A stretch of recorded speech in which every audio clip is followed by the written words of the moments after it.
super skillful fighter, very talented fighter. And I talked about that, a while back. And I thought about this, if he wanted to go to 168 and he want to fight Canelo bad and Benavidez want to fight Canelo bad, if they can't get Canelo, they can fight each other. Benavidez and Crawford. Whoa, wait a minute. Wow, for real? I'm saying that both of you guys are chasing one fighter. If y'all feel like y'all chasing him and y'all can't get that fighter, then y'all should say, fuck it, we'll fight each other. Damn, that's crazy. I mean, Terence Crawford at 168 against David Benavidez, that's a hell of a fight. I wouldn't mind seeing that. Who would fight you if he beats Canelo? Nah, I wouldn't fight Crawford. I'm at 175. David Benavidez isn't celebrating Canelo Alvarez's historic loss. He's furious about the fallout. The Mexican monster has snapped, firing a harsh reality check at Terence Crawford for wrecking the timeline and killing the biggest payday in boxing. Benavidez isn't begging anymore. He's flipping the script with a bold, non-negotiable demand that changes everything.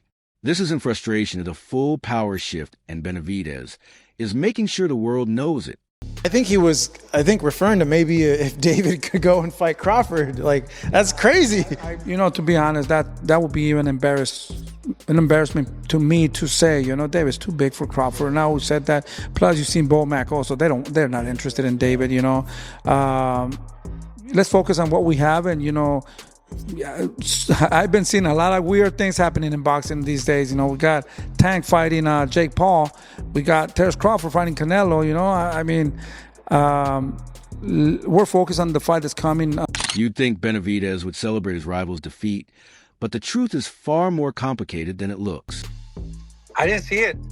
I like Terence Crawford. I like his boxing skills, but I'm gonna admit, man, it was just too hard for me to give him a win, man. In a brutally honest interview, Benavidez revealed what was really happening behind the scenes with Saudi organizer Turki Al-Sheikh. According to him, there was a verbal agreement, a handshake deal, that was supposed to change his entire life. The plan was straightforward. Canelo beats Crawford, then steps into the ring with Benavidez for the mega fight of the decade. But once Crawford pulled off the upset, everything collapsed. Benavidez didn't hold back, saying Crawford came in and wrecked the whole timeline. It's one of those rare moments where a fighter openly admits that another man's victory actually cost him a... Canelo? Turkey people are talking about it. Turkey hit it at that. He was like, Benavidez. Yeah, he Turkey, did. So. Turkey just posted that this morning, wondering if Benavidez can make 168. Maybe he has plans or ideas of maybe trying to match up Benavidez and Terence Crawford. No, man. Into that fight. Maybe planning on vacating the belts? No, we ain't gonna vacate the belts. We just gonna sit where we need to sit for a minute, and then, just like I said, get back in the gym and do our thing. With the money fight, the power dynamic has completely shifted. For years, Benavidez was the one chasing the opportunity, willing to do anything to get Canelo in the ring. That era is finished. Benavidez made it crystal clear he's holding the cards now. As the WBC interim light heavyweight champion, he's done draining his body to make weight for a man who just took an L. His ultimatum is blunt and uncompromising. If Canelo wants a Mexican monster, he must come up to 175. Benavidez isn't returning to 168, and he's demanding the respect and the weight class that... So we know that in your division, maybe it'll be Ball or Crimea. We're all excited because now with Turkey on the feet and to the scene here, also Canelo and Crawford. Which would you prefer the winner of if there was a possibility down the line now that you are, To be honest with you, I don't think a fight with me and Canelo would ever happen at 168. I want to go back to 160. I'm good at 175. I'm world champion here. So if you'd want to come up to fight at 175, I'm all good with that. But right now, I can't live in this fantasy world where, like, oh, maybe I'm going to get this fight, maybe this and that. I've done my job. I've done everything to get this fight. It's one of the biggest fights in boxing. A person don't want to make it happen. I'm not going to waste my time trying to make a fight happen. It doesn't want to fight. So I'm just trying to fight these people who are really trying to fight. Canelo dream fight on pause. Benavidez has shifted his focus to a new target, Anthony Yarde. And let's be real, the motivation isn't just legacy, it's the money. Benavidez openly admitted the Saudi offer was insane, a payday too big to walk away from. Still, he made it clear he wasn't showing up just to collect a check. True to his identity, he promised a war and he delivered one. The fight ended with a brutal TKO marking the 25th knockout of his career. Yet even after a dominant performance, Benavidez called it AB-level showing. It reveals just how high he sets his standards, a mindset drilled into him by Benavidez Sr. since childhood. He knew Yard was dangerous, hungry, cornered, and fighting like a man with everything to lose. That's exactly the chaos Benavidez thrives on. He wasn't there to play it safe. He wasn't looking to outbox Yard. He came to inflict damage, bringing the violent, pressure-heavy style fans love. And even after winning decisively, he walked away. I'm very excited, bro. We're right here. We're on this side of the street, Riyadh season, where all the big fights get made happen. And I'm excited to be here because I know I'm going to get these big opportunities after this fight. A lot of big opportunities are coming. But first things first, I'm 100% focused on my fighter, Anthony Yard. I know he's a good fighter. He has a lot of experience. He's been in there with the best. But I'm just going to be too much for him. Right now, the moment where I'm at in my life, I feel like I'm a couple years away from taking over the sport of boxing, and I can't wait to do that and show the people who I am, show them how good I am.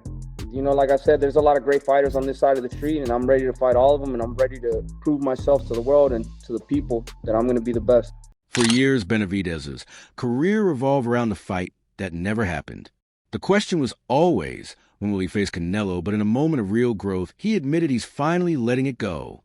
He realized boxing politics were holding him back, and waiting for Canelo was freezing his legacy in place. Accepting that the redhead may never sign the contract, he chose to stop caring and move forward on his own terms. When the fights are being made, because I've been in a position from back then like Canelo Alvarez, we were trying to get that fight for years and years, and that fight didn't happen. So, I kind of learned learned how to block everything out, and I just prepare for what's in front of me, Like I said, I've been making a case that I want to fight the best fighters in the world, the best fighters in the division, and it's kind of hard to make those fights happen. There's a lot of politics that go in behind it, but little by little, one step at a time, I feel like we're getting to the moment where we want to get to, in my career. And, all these fights are starting to manifest itself. And like I said, if we don't get the fights now, we're definitely going to get them in the future. But as we wait for those big fights, this is a great fight to take. It's a mindset shift that makes him even more dangerous.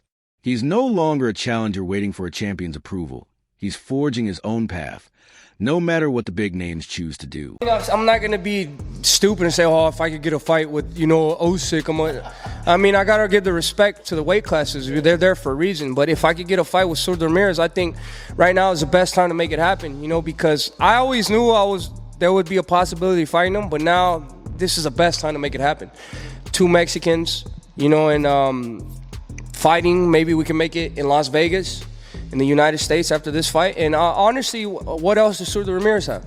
I know they're trying to fight Opataya, but honestly, I'm a bigger name than Opataya right now because of what I've done in the fights I've fought. I'm not saying that I'm stronger or whatever it is. I've done the work. I've fought pay-per-views. I've put in the work. So I think it's solidified that me and versus Surdo Ramirez will be a bigger fighter than Surdo Ramirez versus Opataya. And then that's just in my opinion. No disrespect to Opataya or nothing. He's a great fighter.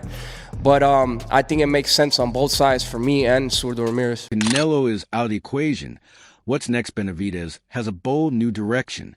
He revealed a plan to leave light heavyweight sooner than anyone expected. His focus is now on moving up to cruiserweight to challenge Surdo Ramirez for 2 titles. And my plan is to get a fight with Surdo Ramirez at cruiserweight. It's just like, I've been calling for these big fights. I've been showing that I back up everything I say. You know what I mean? And I think, I've been held back a lot, not only because these other fighters, they know that they don't want to give me opportunity because they know what's going to happen.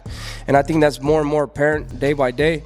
So, like I said, if it's not with these big, if it's not with Beterbiev or Bivol, then we're trying to go after Surdo Ramirez. You know what I mean? And I want to reach greatness, and I think it's time to do that. And with the way everything is happening right now, I'm just grateful for Lord Jesus Christ and God Almighty and my father, my team, and everything is going great, and I'm extremely motivated, and I'm gonna accomplish everything I set out to. He sees this as a major legacy move, becoming a multi-division champion and proving himself in a weight class where size and power are everything. After that, he plans to return and face the Beterbiev versus Bivol winner for undisputed glory. He's not chasing names anymore, he's chasing history. 175 pounds, you have the undisputed champion in Dmitry Bivol, who's reigning, but he has we think a rubber match with Artur Beterbiev scheduled at some point. Has it been told to you, David, that like if you win this fight, you're gonna get a crack at either Bivol or Beterbiev? I mean, yeah, it's not. They haven't told me specifically that, but just in the trajectory of what I'm doing, what I am, I'm world champion at 175 with the WBC, so it's inevitable. It's just when it's gonna happen. I take my career one fight at a time. I don't really let other fights kind of get into my brain. I'm getting ready for Anthony Yarde. I'm 100% focused on Anthony Yarde, and whatever comes next comes next. But as for what I'm thinking of, that's what else is there left? What other fights you guys want to see me fight? Especially that we're here with Turki Al-Sheikh. We're getting these fights done. In my opinion, a fight with Beterbiev or Bivol is next. And doesn't know, if I was a different type of fighter, I'd be like, I'm going to go talk to my team and see what's the best. No, the fights I want are Beterbiev and Bivol. Just because I want to challenge myself. I want to be the best without a doubt. But, sometimes in the business sense, things happen. So sometimes things are tricky, and it's a little bit more difficult than just making the fight happen. But like I said, I'm pushing him. One of the most unexpected parts of this new chapter is Benavidez himself. Fans have watched him grow up in front of the world, and it wasn't always smooth. He opened up about his early 20s making millions and burning through it just as quickly with reckless choices and bad habits. He talked about the dark periods of substance struggles and a lack of discipline that nearly destroyed his career before it ever truly. It was really bad decision and bad timing. When I decided to do it, I just, it happened. It needed to happen. When it happened, the people. I think it was just God, telling me I shouldn't be doing something because it was just a random drug test that ended up at my front door. But I'm glad it happened. I'm not gonna be making stupid decisions like that anymore. And not. Just only, it wasn't bad for me, it was bad for my family, all the bad publicity we got, I got a lot of hate mail on Instagram, but it's just decisions should be made like that, and I just want to use it for all my fans, upcoming boxers that, that even think about doing that, it's going to hurt you a lot, not only money-wise, but, everything's going to be stripped from you, your title, your reputation, so it might as well just avoid it, it's not worth it. Yeah. How bad did it get? Like, was it something that you're doing all the time, or? No, it was the first time, But it was, like I said, it was bad timing. It was really bad timing, but it's just. That reckless kid is gone. Today's Benavidez is disciplined, investing wisely, building businesses, and staying focused. He credits his passion for boxing and his brother's guidance for keeping him from falling apart. For about 3 months, but it was my own fault, while I was suspended. So, it's just really bad timing, and, it shouldn't be done.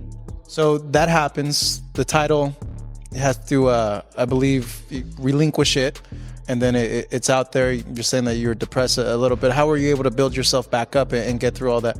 I